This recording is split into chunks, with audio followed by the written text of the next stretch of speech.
Hey guys, believe it or not, this is part five of the 7.3 PowerPoint Reconstruction, Rebuilding the Union. This will be a baby part. We will not take all 15 minutes, okay? But I just need to finish up what we were talking about with undermining amendments. Question 11 was the last thing that you guys were on. Again, they just start making all kinds of death threats, violence threats, actual violence if an African American would come in and try to vote. And eventually, we're going to get to poll taxes and grandfather clauses and literacy tests that will start being used in the South. Some of those things used all the way up through the 1960s, guys. Like, you know, people in your life that were alive then when these things were in existence, and preventing African Americans from voting, and sometimes other groups of people, extremely poor whites, other forms of other types of immigrants and stuff coming in, because the literacy tests were confusing on purpose, and you could only miss none. You couldn't miss any. If you missed even one, then you were disqualified.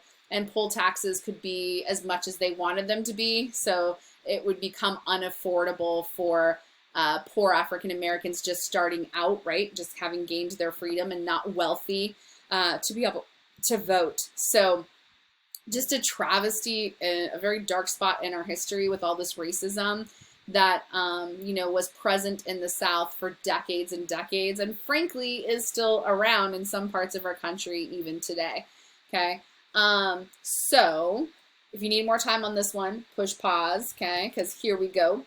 A little bit more about literacy tests. Again, literacy tests we're going to touch on again when we get to 7.4. They don't take place during Reconstruction. They actually start once Reconstruction wraps up in the 1877 and beyond.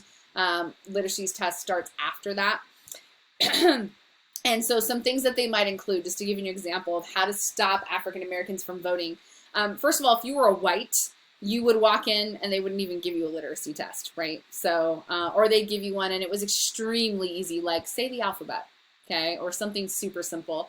Whereas if you were African American and you walked in, your literacy test might be reciting an entire, you know, legal document from memory. For example, the US Constitution or the Declaration of Independence. My phone's going off in the background, so if you can hear that, ignore it. Anyway, so you, like, literally the entire US Constitution, you guys, you'd have to know it by heart and be able to say it. They would give a white person a really, really easy passage, like Dr. Seuss wasn't invented yet, but like something the equivalent of like a nursery rhyme or some easy little poem by Dr. Seuss type of a thing. You know, he wasn't born yet, but same idea. And then they'd give an African American a super complex legal document with lots of different types of vocabulary in it that they would have to explain to the county clerk and able to vote, like just ridiculous. They would give tests that were purposely super confusing and like no one would be able to pass them. Like purposely there was no right answer, or there were several right answers. So even if you got the answer right, we could like say you got it wrong because it should have been this other thing. Like super crazy, just things that would absolutely stop African Americans from voting, okay? So here's some examples of those literacy tests. So again, these went all the way up through the 1960s, okay? So here is the 1960s literacy test. So let's take a look at this a little bit here, okay? So for example, over on the left-hand side, number 1, draw a line around the number or letter of this sentence. Like, what does that even mean? Like, how are you going to possibly get that right? Number 2, draw a line under the last word in this line. Okay, you could maybe figure that one out, right? Number 3, cross out the longest word in this line. Number 4, draw a line around the shortest word in this line. How can you draw a line around something? So see right there, that would be like, maybe you even got it right. Number 4, draw a line around the shortest word in this line. So maybe you actually figure out the shortest word in the line is A, but you drew a line around it, therefore you circled it. They're going to tell you got it wrong because it wasn't a line, it was a circle. Or maybe you put a line, they're going to tell you you got it wrong because you didn't circle it. So they purposely worded things to be confusing so that they could make sure you got at least one wrong, because as soon as you got one wrong, you could not vote. Okay. And it goes on and on. I would really recommend you pause this and take a look at these because they're just like laughable. Like it's just insane. Yeah. It just is super, super racist, just beyond racist. That's all I'm gonna say. So push pause and take a good look at them because it's pretty sad. Okay. And of course, we've got video clips for you guys about attempts to stop African Americans from voting, all kinds of things about poll taxes and literacy tests and grandfather clauses and just the threat of violence and actual violence that was taking place to stop Africans from voting. Okay, the last one that we've got for you guys is the Ku Klux Klan. Okay, most of you guys have heard of the KKK before. KKK stands for Ku Klux Klan. Okay, planters and former Confederates don't want African Americans to have more rights. They are frustrated with losing political power. There is hostility continuously growing towards African American citizens. And so groups and clubs are going to start to form in order to try to find commonalities amongst themselves, to put another group down. And that's going to include the KKK.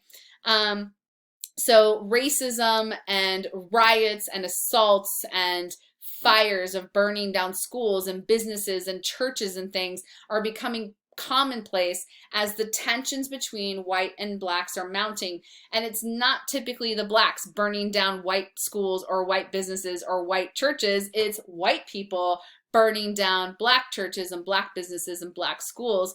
And so organizations start up, one of these being the KKK. It forms in 1866.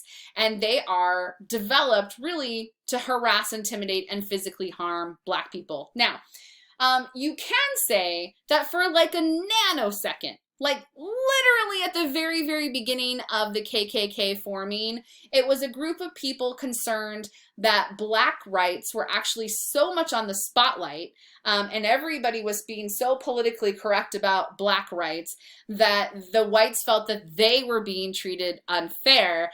And so the KKK in their minds, at least at the very beginning, was to them about equality, making sure that blacks and whites are being treated equal and blacks are not being favoritized because they were so in the spotlight at the time.